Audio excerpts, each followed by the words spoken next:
go to recover these people from water.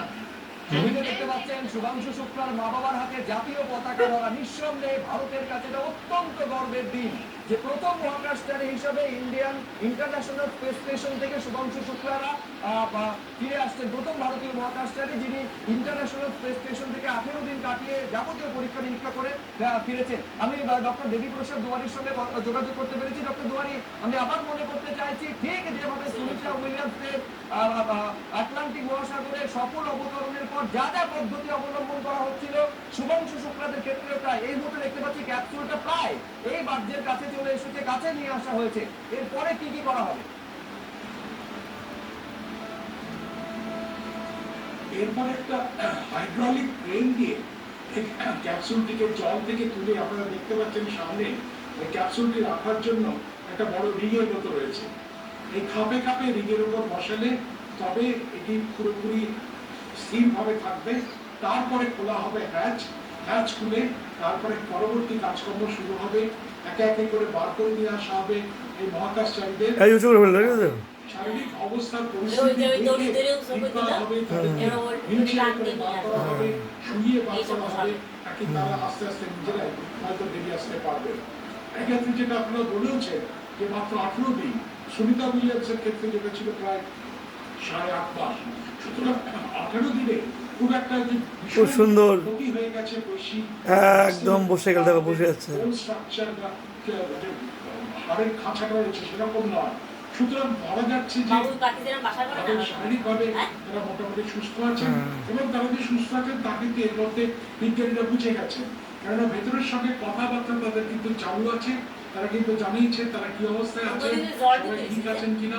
সুতরাং সেই দিক থেকে আমার মনে হয় আমাদের কোনো চিন্তার কারণ নেই, কোনো উদ্বেগের কারণ নেই এই মুহূর্তে। তবে এই পুরো প্রক্রিয়াটা বলতে দেখছেন যে কি সুচারুভাবে একেবারে সুনিয়ন্ত্রিতভাবে এই ঘটনাটা ঘটছে।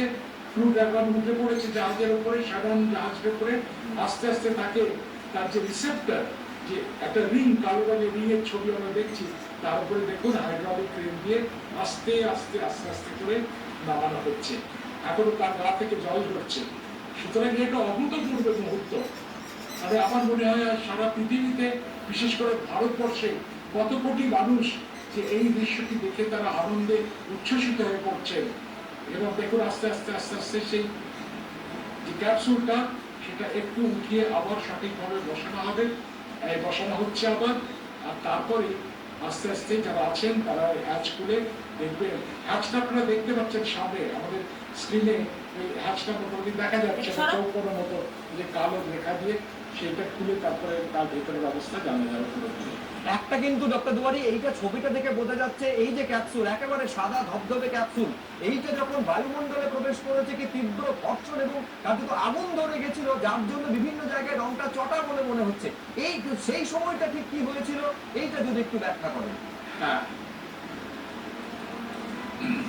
দেখুন আবহাওয়া যখন পুরোপুরি প্রবেশ করে প্রচন্ড তীব্র গতিবেগে, তখন বাতাসের কণিকার সঙ্গে ঘর্ষণে, আবহাওয়ার সঙ্গে ঘর্ষণে প্রচন্ড উত্তাপ সৃষ্টি হয়।